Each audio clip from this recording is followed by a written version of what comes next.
A place you can depend on for inspiration and motivation. SOAR High doesn't only give news, it inspires you to be the better version of yourself. Don't just fly, SOAR High.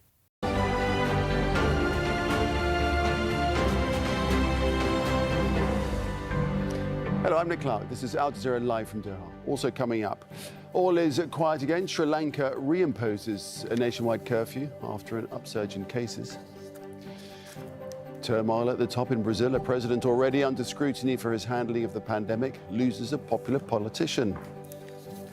And illustrating how to get the message across, we meet artists highlighting the dangers of COVID-19 in one of the world's most crowded places.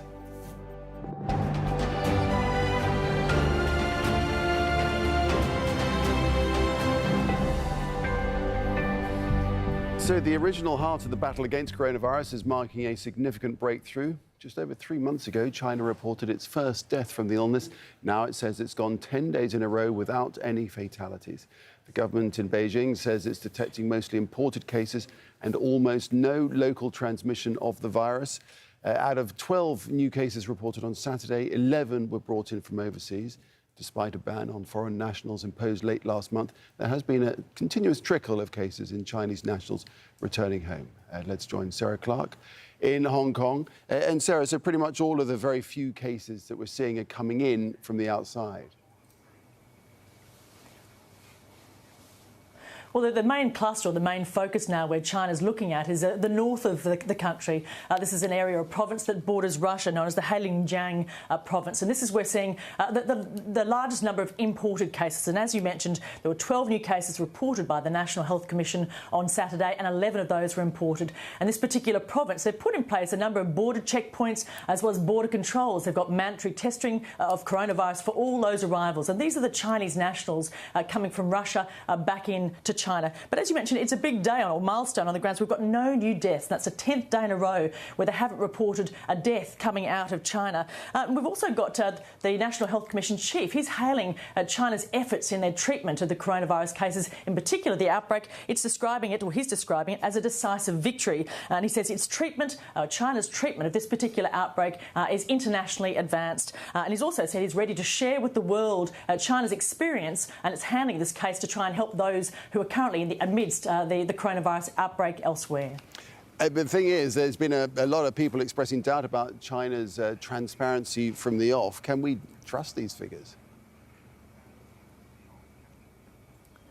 Well, certainly there's been a lot of questions about the transparency as well as the modelling, and in particular the figures, whether or not these figures are correct. Now, earlier this week we had a paper that was published in The Lancet, the scientific journal, and this was written by a group of scientists at the health department, the public health department at the Hong Kong University, and they questioned China's numbers and their modelling, and they said that more than 232,000 people may have been infected in China's first wave of this particular coronavirus outbreak. Now, this is actually 4 times higher than what China actually officially reported.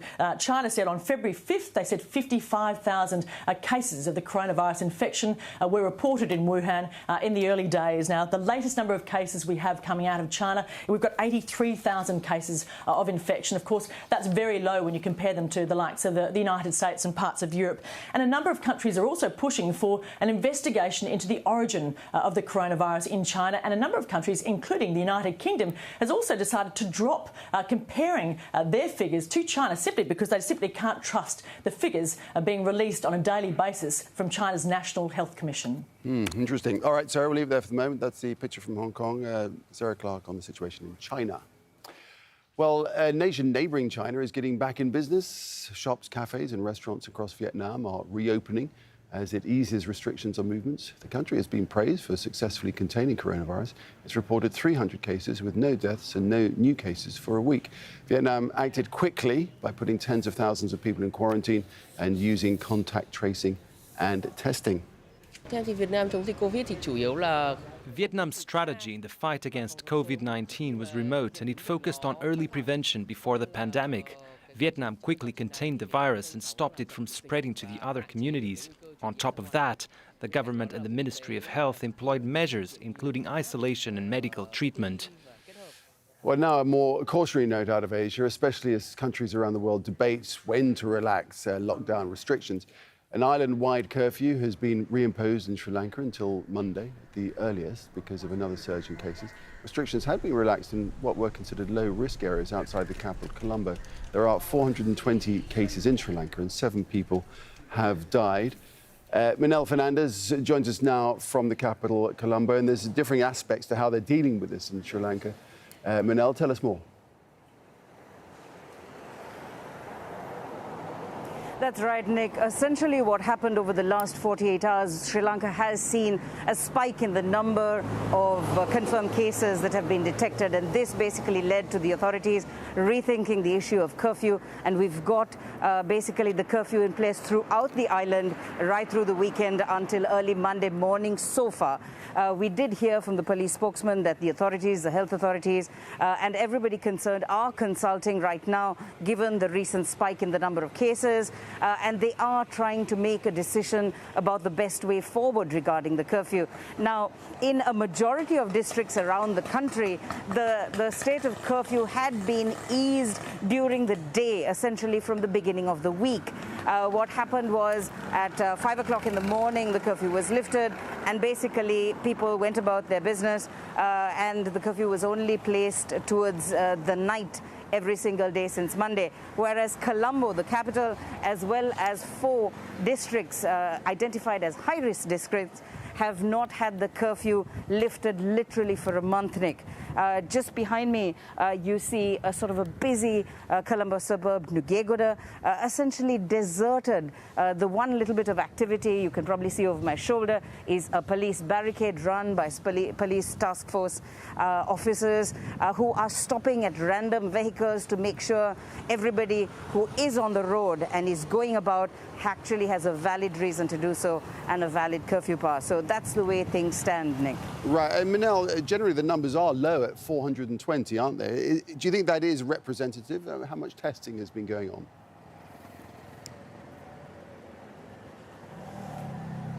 So far, in terms of Sri Lanka's case, I guess even with this pandemic, even one case is too many.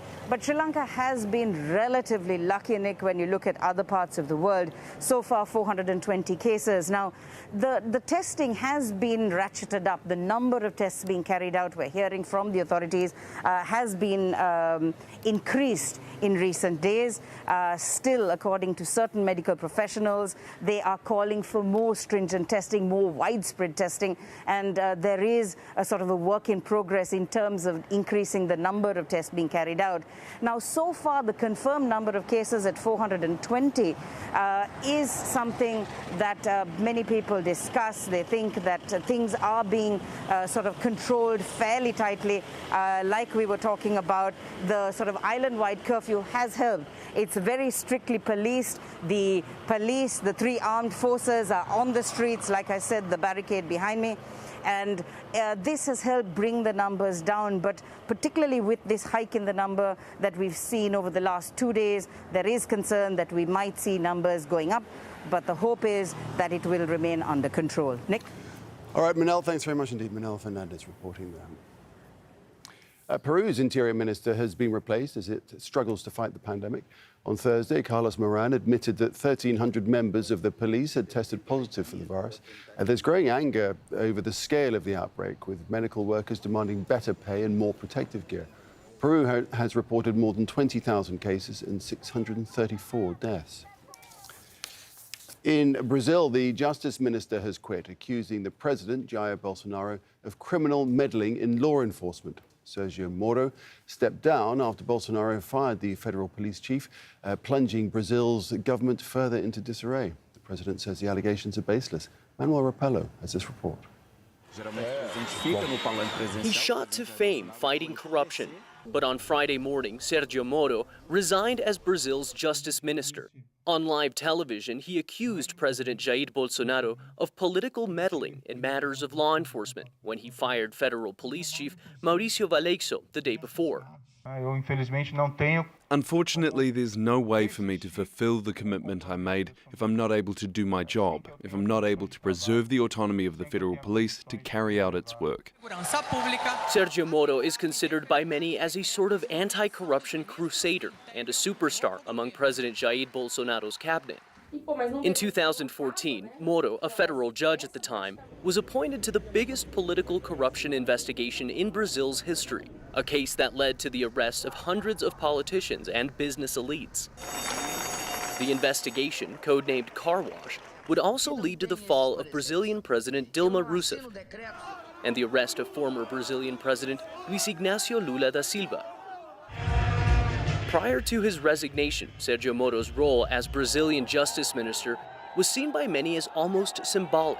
Some political analysts believe Sergio Moro's departure could have the effect of dramatically eroding Jair Bolsonaro's already dwindling support base.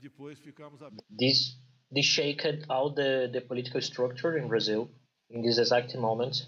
The politicians, the political analysts, the markets are all are everything freaking out about this resignation because Sergio Moro was one of the main pillars of Bolsonaro's government in terms of popularity. And the fight against corruption in Brazil is really, really strong for a huge sector of Brazilian society, and they lost their hero. Senhores e senhoras, boa tarde. On Friday, President Bolsonaro defended himself against the accusations made by his outgoing minister. Meu compromisso é com a verdade. My commitment is to the truth, without distortions. It is not true that I wanted to know about investigations in progress. In the almost 16 months in which he was in charge of the Ministry of Justice, Mr. Sergio Moro knows that I never sought him to interfere in the investigations that were being carried out. O senhor Sérgio Moro. Sergio Moro's resignation comes just over a week after President Bolsonaro fired his health minister, Luis Henrique Mandetta, signaling there could be more political turmoil still to come. Obrigado a todos e que Deus abençoe o nosso Brasil. Manuel Rapalo, Al Jazeera. Well, there's more coronavirus coverage just ahead on Al Jazeera, including we refuse to die in jail. Argentine inmates demand better protection from the pandemic. If something happens to someone, we can't replace people. Some states begin to reopen as the U.S. death toll passes 50,000.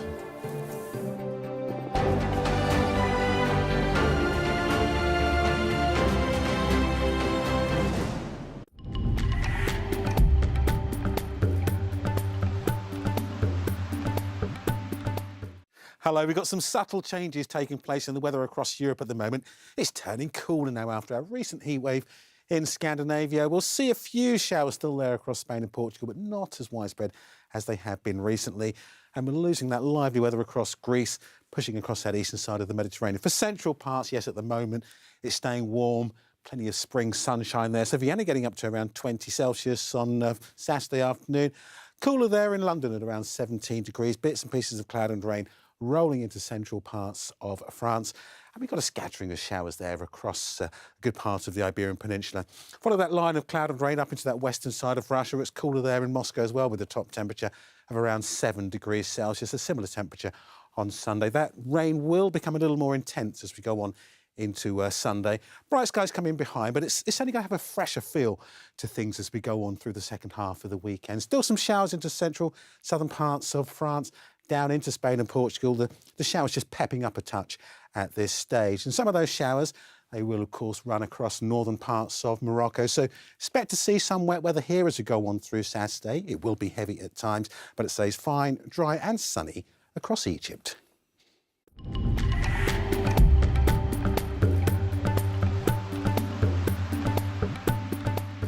Isolate, test, treat and trace. Frank assessments. Why is Italy struggling to cope with the number of coronavirus patients? Failure to take early aggressive action really put them behind the curve. Informed opinions. It's going to be much more challenging in a place like Haiti where there's one ventilator for 1 million people. In-depth analysis of the day's global headlines. Has India done enough to nip the spread of coronavirus in the bud? Inside Story on Al Jazeera.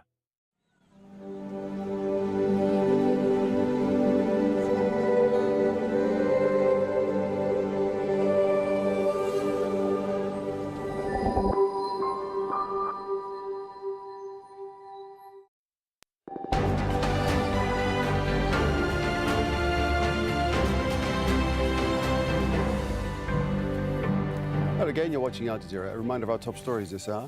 And China has gone 10 consecutive days without reporting any deaths from coronavirus. The country that's widely believed to be the source of the global pandemic says it is now detecting mostly imported cases and almost no local transmission of the virus. An island-wide curfew has been reimposed in Sri Lanka until Monday at the earliest because of another surge in cases. Restrictions had been relaxed in what were considered low-risk areas outside the capital of Colombo. Brazil's justice minister has resigned, accusing the president, Jair Bolsonaro, of interfering in law enforcement. Earlier, Bolsonaro had fired the federal police chief. Inmates at a prison in Argentina have staged a rooftop demonstration demanding more protection from COVID-19. That's after a guard tested positive for the virus. Teresa Bay reports from outside the jail in Buenos Aires. The Devoto prison in the city of Buenos Aires, taken over inmates. Hundreds of them on the rooftop of the only prison in the city. We need help. We don't want to die here, they said. We're not animals. One guard tested positive in the past week, and prisoners say they fear for their lives. Water and electricity has been cut off. The prisoners say there are many who have chronic diseases and need to be put under house arrest.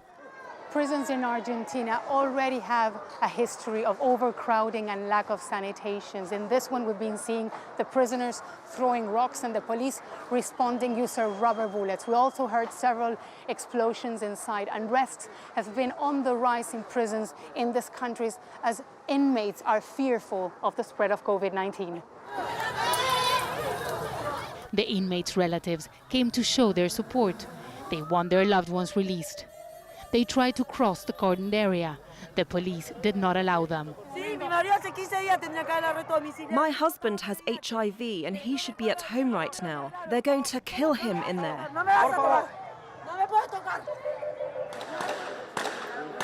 A federal court in Argentina recommended granting house arrest to prisoners convicted for nonviolent crimes or sentenced to less than 3 years behind bars due to the risks of coronavirus pandemic. The measure was questioned by relatives of crime victims. This is not the only prison affected. There are at least 8 others where inmates are on hunger strike. Coronavirus is a major test for governments in Latin America. Prisons are just one of the many challenges ahead. Teresa Bo, Al Jazeera, Buenos Aires. The death toll in the United States has gone past 50,000 in the world's deadliest COVID-19 outbreak. The state of New York is the worst hit. The governor there, Andrew Cuomo, has warned reopening the economy too early in any American state will be dangerous. If you say, well, we're done, can't stay in the house anymore, let's just reopen. Just start business tomorrow. Let's go. What happens? That's what happens. All the progress we made is gone, and all experts, or virtually all experts, will say not only does the virus spread increase, but it increases to a higher point than we had increased the first time. Well, unlike New York, some states under Republican leadership in the southern U.S. are easing restrictions. In Georgia, businesses like gyms and hair salons, they've reopened. That's despite warnings from the medical community. Andy Gallagher has this report. Good morning. At the 313 Spa in Marietta, the doors are open for the first time in weeks. Following controversial guidance from the state's governor, non-essential businesses have been given the green light to get back to some kind of normal, despite the continued threat of the coronavirus. The owners here are taking employees back on a voluntary basis and making sure health checks are in place. These are the stickers that we're using here at Salon 13. Basically, they're for checking the guest in and letting all of our service workers know that they're having no problems with any temperature or any type of, cough, sneeze, anything like that, any symptoms. Restrictions have been lifted on businesses like barbers, gyms and tattoo parlors, despite data from health experts advising the state not to reopen until at least the end of June. Restaurants are being given the go-ahead to open on Monday, but many business owners remain skeptical. Even with gloves, this virus stays on the gloves. You have to throw them out every glass that you pick up. No one feels safe. No one feels that it's the adequate thing to do. I'm not happy about Brian Kemp. President Donald Trump, a staunch supporter of Georgia's Republican Governor Brian Kemp, disagrees with the move. Despite the loss of income, many business owners say they're not equipped to open their doors again. Our number one thought through this whole process is health and safety. It's not money, because money will eventually show up. I'm a firm believer in that. But if something happens to someone, we can't replace people. In neighboring South Carolina, too, other close contact businesses are cautiously reopening with the Republican governor's blessing. Here in Florida, pressure's also mounting. This state, too, is run by a Republican governor, and some within his party want to see businesses open again. More than 1 million people have filed for unemployment here, and business leaders are becoming increasingly vocal. Local officials want to see parks and public spaces open by as early as next week. The governor says any easing in restrictions should be done carefully and methodically. A small but growing protest movement is adding to pressure in already beleaguered southern states.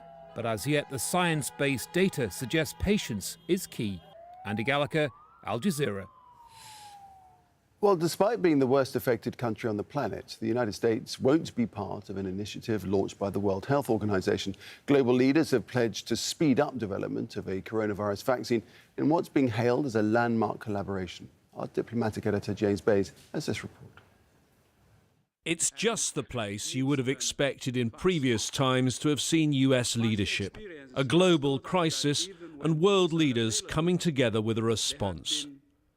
The idea of this event to coordinate the search for a vaccine, testing and treatments for COVID-19 and to make sure all are widely available. The world needs these tools, and it needs them fast. Past experience has taught us that even when tools are available, they have not been equally available to all. We cannot allow that to happen. A world free of COVID-19 requires the most massive public health effort in history. Data must be shared, production capacity prepared, resources mobilized, communities engaged, and politics set aside. I know we can do it. I know we can put people first. Leaders spoke from all regions of the world. Technically, bringing them all together was a bit of a challenge. Your Excellency, you have the floor. Can you hear me now?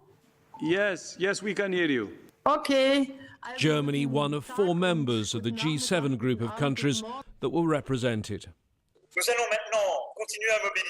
We're now going to continue to mobilise all countries of the G7 and the G20 for them to back this initiative. I hope that we will be able to reconcile this initiative with China and the US, because the fight against COVID-19 is a common good for humanity. There shouldn't be any divisions between countries. We need to join forces to win this battle. The fact that the World Health Organization was the host of the event explains why the US didn't take part.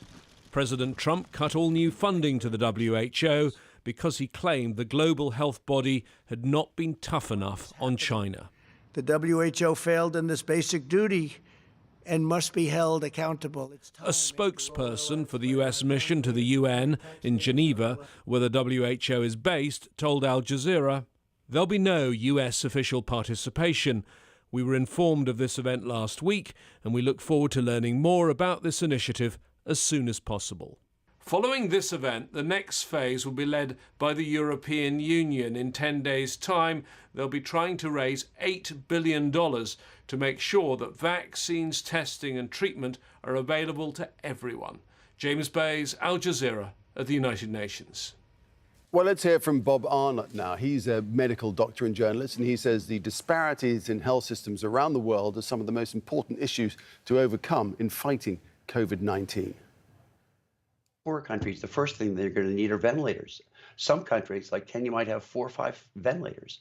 I mean, you need ventilators, you need protective gear, all of the things the United States has been scrambling to get, and that China began to scramble to get in early January. You know, unfortunately, you're going to be tragically short in so much of Africa. Once these medications and vaccines are produced in mass quantities, you know, usually the pharmaceutical companies are pretty good about getting them to those various countries, but there's a mad worldwide competition. Now, companies and governments are sharing much more than they used to or ordinarily would, but clearly certain companies would want to be the winner, and they're scrambling hard to get a vaccine. When I was little, we had polio. And, you know, one morning you'd wake up and there'd be somebody be playing ball with in a football field, and that afternoon or evening they'd be in an iron lung. And we waited with bated breath, I mean, really quite fearful for our lives for a vaccine then. And then when it came with Jonas Salk and with Sabin, of course, it was like the greatest relief, the greatest miracle of all time. So I have great hopes, but I really think that the therapeutics will pay off first, and the vaccines probably are a whole year away. The US president has abruptly ended his latest coronavirus briefing without taking questions. A day earlier, Donald Trump raised the possibility of injecting disinfectant into patients. Officials received hundreds of calls about the claims. Manufacturers, doctors, and agencies rushed out warnings against consuming disinfectants, such as bleach. Trump now says he was being sarcastic. In the densely populated Gaza Strip, a widespread outbreak of coronavirus would be just devastating. So far, there are just 17 known cases, but not everybody is taking the risk seriously. So some local artists are painting masks to encourage people to protect themselves. Nida Ibrahim has this report. These artists say danger is inching towards Gaza, and people need to take precautionary measures against COVID-19. So far, officials here insist Gaza is safe from community transmission, and they want to keep it that way. They've shut down many aspects of life in one of the world's most crowded places. Artists hope drawing on masks will encourage many to wear them in public and raise their level of alert. Health officials haven't asked the population to cover their faces yet, but a growing number of people are. We want to draw colourful, happy and joyous shapes so people will wear masks to help limit infection. We're giving them out free, and some people are giving us their own masks to draw on. But the difficult financial situation and increasing costs of masks and paint might end their initiative. We've saved some money and wanted to help those who are poor and out of work, but we are facing a crisis now. The prices of masks are increasing and they are running out of medicine. Another challenge is trying to convince people to take the issue seriously by wearing masks. If it wasn't for this project, I wouldn't have worn the mask. In Gaza, we're not used to wearing masks. There are people who are too shy or don't want to look odd. Still, some clearly do not feel unsafe. More than a dozen COVID-19 infections have been reported in the Gaza Strip. It's home to 2 million people living in close proximity. It has been under an Israeli and Egyptian blockade for over a decade. That has weakened its health system, and Palestinians fear they won't be able to cope with a disease that even rich countries are struggling with. This means preventative measures, including physical distancing, are even more important.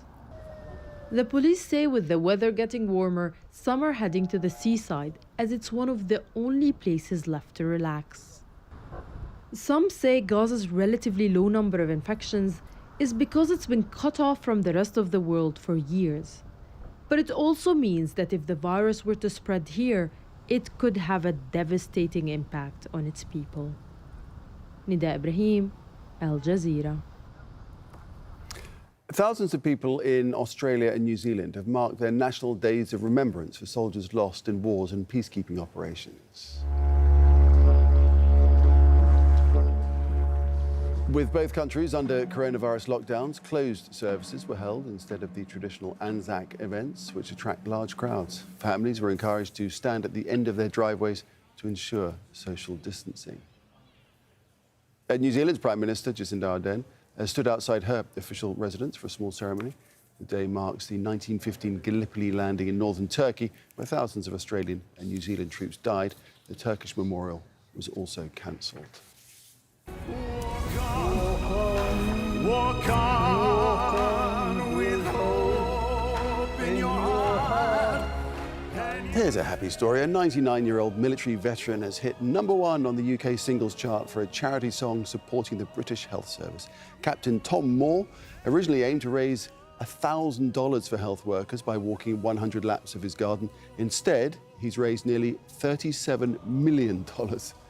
And the name of the song, You'll Never Walk Alone.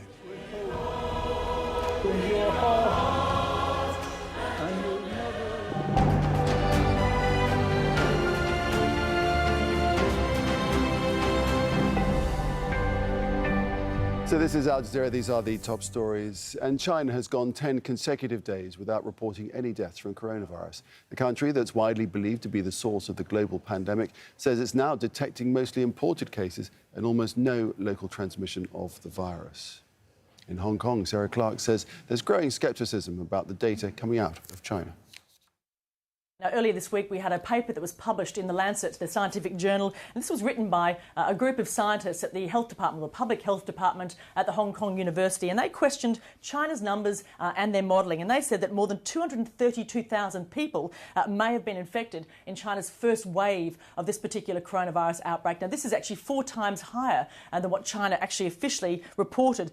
China said on February 5th, they said 55,000 cases of the coronavirus infection were reported in Wuhan in the early days. Now, the latest number of cases we have coming out of China, we've got 83,000 cases of infection. Of course, that's very low when you compare them to the likes of the United States and parts of Europe. An island-wide curfew has been reimposed in Sri Lanka until Monday at the earliest because of another surge in cases. Restrictions had been relaxed in what were considered low-risk areas outside the capital, Colombo. There are 420 cases in Sri Lanka and 7 people have died.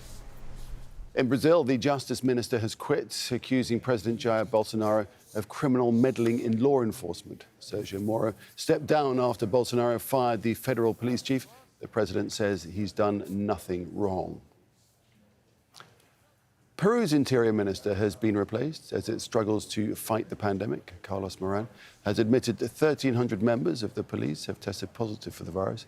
There's growing anger over the scale of the outbreak, with medical workers demanding better pay and more protective gear. The US president has abruptly ended his latest coronavirus briefing without taking questions. A day earlier, Donald Trump raised the possibility of injecting disinfectant into patients. Trump now says he was being sarcastic. You're up to date with the headlines. Got more news here right after Inside Story. Bye for now. We understand the differences and similarities of cultures across the world. So no matter what moves you, Al Jazeera will bring you the news and current affairs that matter to you.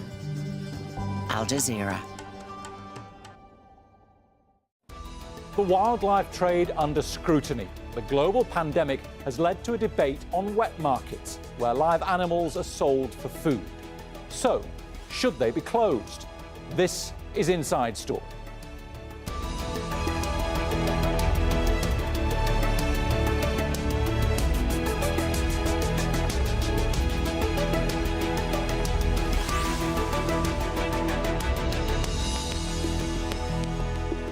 Hello, welcome to the programme. I'm Bernard Smith. Scientists are still trying to confirm the exact source of the new coronavirus sweeping across the world. It's believed the virus may have jumped from exotic animals to humans at a market in Wuhan, China. That's led to growing calls to ban wet markets. Australia's agriculture minister wants the world's 20 richest nations, the G20, to back a scientific study. David Littleproud says these markets are a source of biosecurity and human health risks. And he says it'd be wrong to ignore wildlife wet markets in any assessment of how we can better manage those risks. Scientists and animal welfare activists are worried about the close contact between humans and live animals in wet markets. They're popular across Asia and other parts of the world for fresh meat and vegetables. Most of them don't sell exotic species. And since the start of the outbreak, China's government has banned the sale of wild animals, including bats. Its foreign ministry says Australia's call for an independent probe is political manoeuvring. China has already enacted a comprehensive law to ban the hunting, trading, transportation and consumption of illegal wildlife. The agricultural goods markets and live poultry and seafood markets are not wildlife trading markets. It is illegal to sell wildlife in those markets, and they will be shut down and punished by law if found guilty of such illegal transactions. The World Health Organization is calling for tighter regulation. Wet markets, as you know, are an important source of affordable food and livelihood for millions of people all over the world. But in many places, they have been poorly regulated and poorly maintained. WHO's position is that when these markets are allowed to reopen, it should only be on the condition that they conform to stringent food safety and hygiene standards. Governments must rigorously enforce bans on the sale and trade of wildlife for food.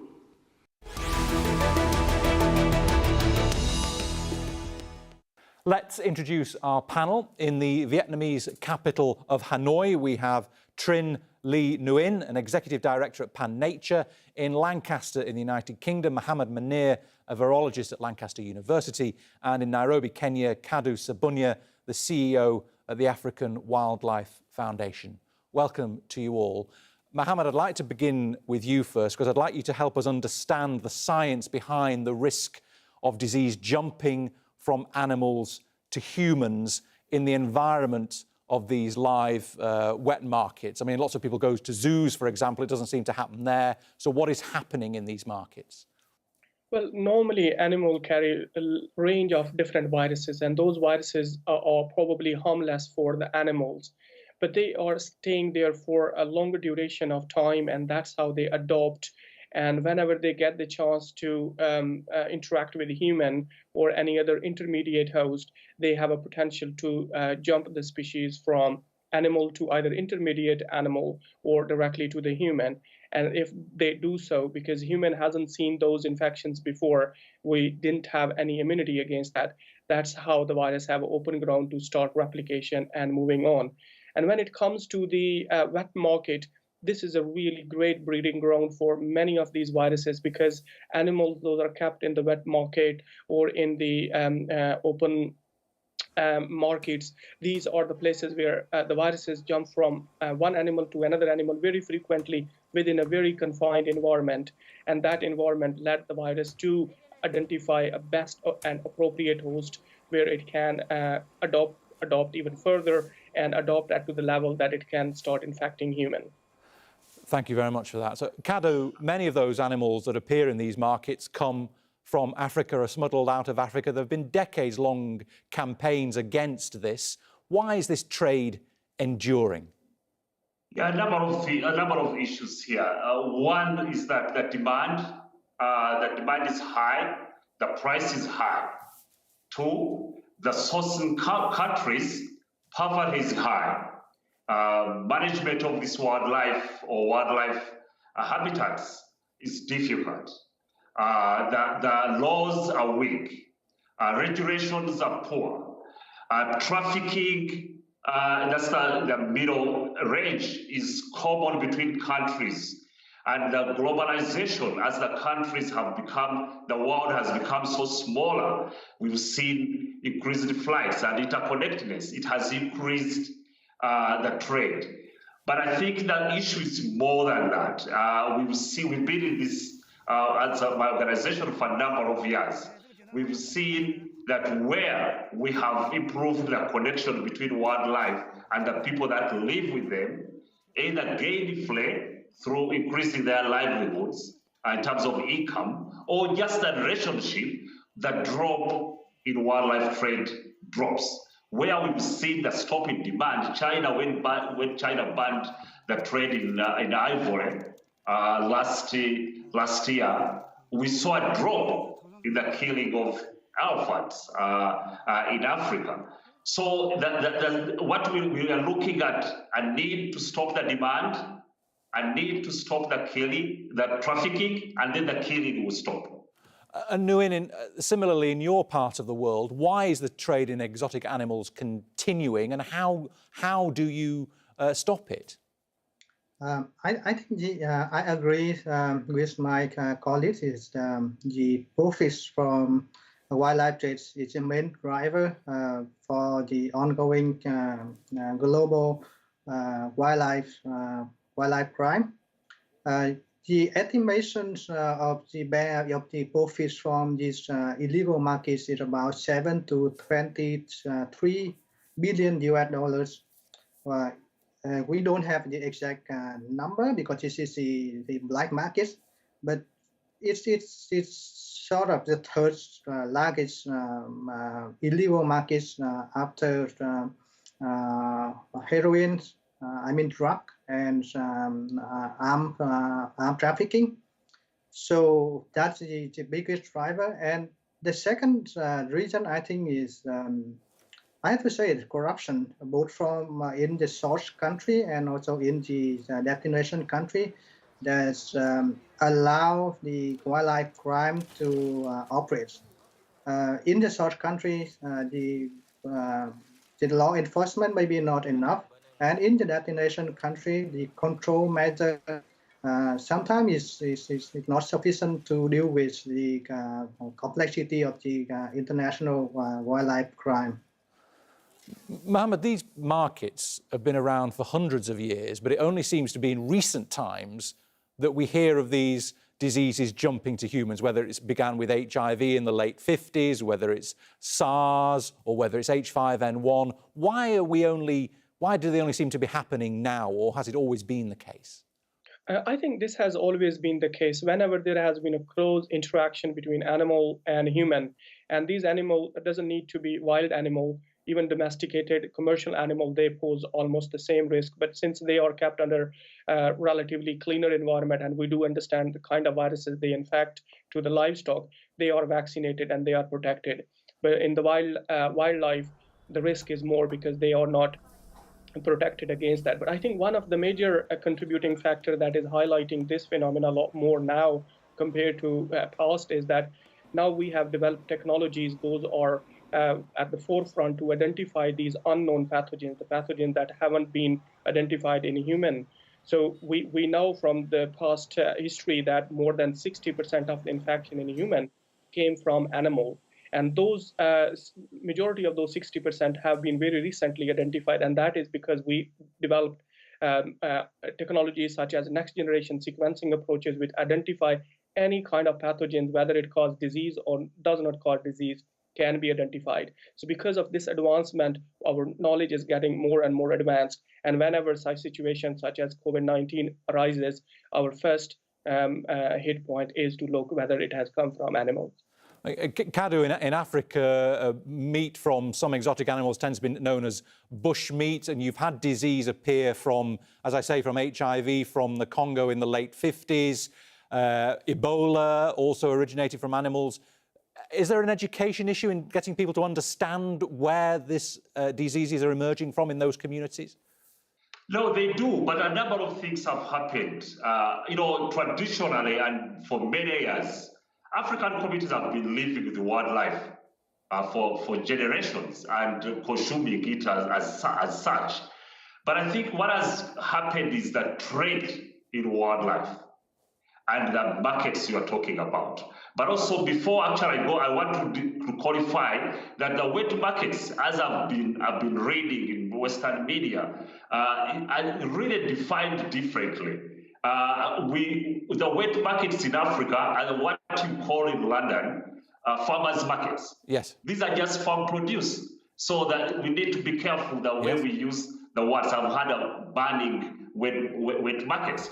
But to your point, when Africans in rural areas moved to urban areas and went with the idea that they need to continue consuming bushmeat, it demanded that people needed to catch wildlife, mix it up, either cage it and take it to the market, which was not done traditionally like that. So the trade itself is where the problem is. The trade, how it's traded, how it's transported, the mix of wildlife, is where the challenges have been, and that's where we are having this problem. It doesn't mean that bushmeat is legal in Africa. Actually, it's not in many countries. There are species that are illegally, and you can't consume them. But there are species that are legally consumed in the markets. So there is a difference there. But yes, I come from Uganda, and Ebola was a very, very serious issue there. It hit the country a couple of years ago, and it came from consuming primates in Central Africa. And it was transferred to Uganda, and a lot of people died over that. There is enough knowledge that this is a serious issue in Africa, but it's the demand for meat, demand for foreign international markets that has brought this issue to bear, and this is where we found ourselves. Nguyen, your organisation has teamed up with 9 others in Vietnam and written to your Prime Minister to ask him to legislate against markets selling wildlife. It's been a problem in your part of the world for decades. What's prompted the Prime Minister to pay attention this time? I think just increasing media coverage and scientific evidence about the link between wildlife trade and these disease outbreaks, and also Vietnam has been hotspots of wildlife trade, not because we sell wildlife to other countries, but also in recent years, Vietnam becoming a transit place for international wildlife product, and Vietnam has been featured in international media in a negative ways because of that. So when we 14 conservation organizations brought up the agreement and approached the governments on how to deal with the situation of the COVID-19 or relating to wildlife. And it is really good that the government was very responsive, and the Prime Minister already asked his agency to prepare legislative directives to deal with wildlife problem in Vietnam. Munir, is it the way forward to ban the sale of wildlife in these markets? I think nowadays the interface between animal and human has been intensified significantly. For example, with urbanization, with international travel, environmental factor, global warming, that is bringing animal very close to the human. Any legislation that can interfere with this interface between human and animal would certainly help to reduce the risk for the viruses to jump from animal to human. And that could be not only just in the developing world, which are being described several factors, but also in the developed world where products from wild animal are being sold on a very high prices. So the effort has to be scaled from developing world toward the developed world, and from cosmetic to the other industries where any products are being used. So certainly the effort has to be made at multi-scaled before any significant benefit would be visible. Kadu, we've seen in Africa tourism evaporate because of the ban on travel because of coronavirus. Are you now in fact facing more risk of poaching and trading in these animals because people have no other income? Absolutely, and that's our biggest worry now, is the spike in poaching for a number of reasons. As the countries have locked down, the tourism is upset in the national parks. Remember, when the tourists are present in the parks, there is human presence in many places in the park. Some of African parks are larger than many countries in Europe and elsewhere. So these are big landscapes. With the presence of tourism, it increases human eye in many of these areas, and poaching decreases. Revenue from tourism, obviously, is the direct income for many of these national parks. It went to zero overnight. the parks have no revenues. Yesterday, I had a meeting with 30 park executive managers across the continent. They are telling me they are run out of money to do patrols. They are worried that as countries have locked down, as rural economies are collapsing, people are going to turn to wildlife for protein. And that is going to be, so it's not only the big five, the elephants, the rhinos we've been worried about. It's going to be now the small mammals that people are going to start consuming. The other small point is that, point related to tourism, is that it employs more than 24 million Africans on the continent. If you look at the value chain too, 3 million directly in the industry itself. But it supports GDP of the countries where we work to the level of about between 8 to 13% GDP. So it's a big hole to the economies of Africa, but directly to the national park and the areas where we work. It has hit the national park services. It has hit the communities that depend on the tourists in their areas. It has hit the value chain, transporters, restaurant owners, folks you see at the airport, ticketing agencies, and all those folks are going to suffer, and that has implications for rural economies. The issue really is rural economies. The extended family issue in Africa, there are no safety nets. A lot of the folks in rural areas near national parks, many times depend on urban relatives who send money to rural areas. They have no jobs today. So the rural economies are collapsing. So not only tourism. Nguyen, one of the problems I know in your part of the world has been the idea that the more exotic the animal, the higher the prestige is in eating it. Do you think this outbreak of coronavirus will finally get the message home to people that it is not okay to eat these rare, endangered animals, or will that culture still persist? Well, ourselves and many conservation organizations hope that to happen. But from the lesson of SARS outbreak, when there was also scientific evidence about the link between wildlife and the SARS outbreak, then after some time, the markets came back normal. People seem having very short memory about what happened, and or maybe we don't push enough in terms of public information, raising public awareness. So this time we try to take the opportunity to push as much as information to the public and to the government agency, and trying to capture this moment, this time to advocate for the wildlife trade ban, and also to educate the public that there's a significant risk, human life and the economy. We all see that. But on the other hand, we also afraid that maybe after the outbreak is over, when everything comes back normal, then if there is not enough enforcement measure, that enough national and also international control policy over the wildlife trade, it will continue to happen. Mohammed, I almost hesitate to ask, but because we're a long way to go before we even control the coronavirus. But is that where our next pandemic is coming from? Another market coming from another transfer from an animal to a human in another market? Is that where the future is? Yeah, well, I mean, let's hope that doesn't happen. But in the current situation, if we look really what are the recent emerging infections, majority of those have direct or indirect link with the wild animal.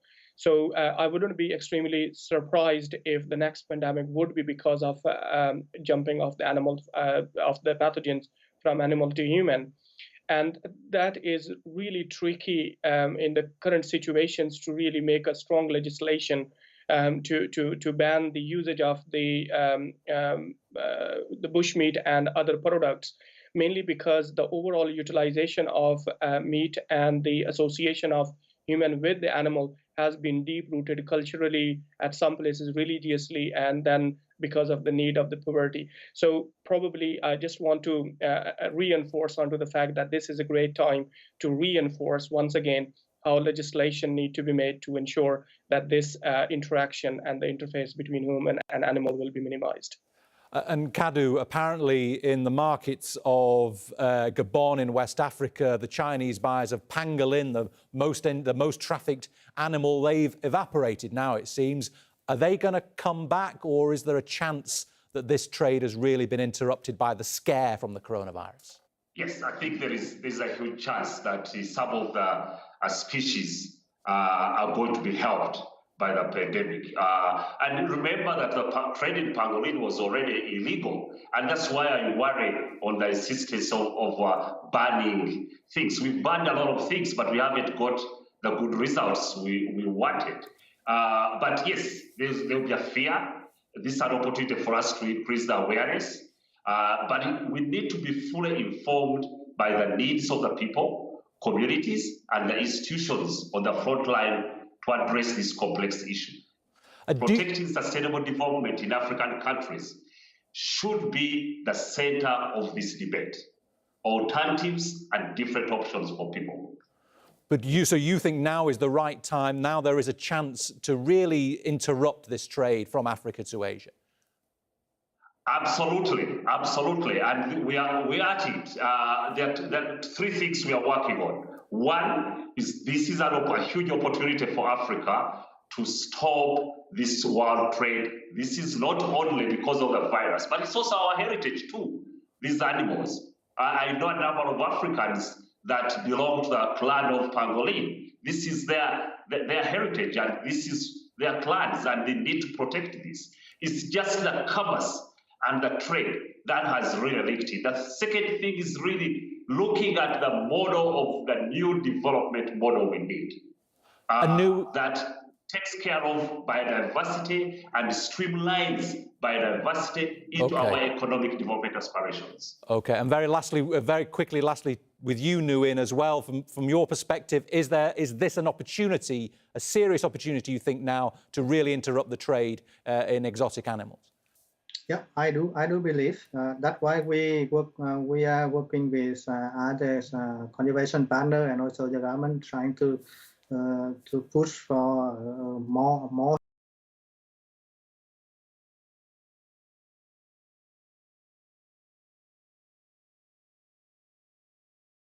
strict control over the trade, and also bans of not only the trade, also the consumption of wildlife.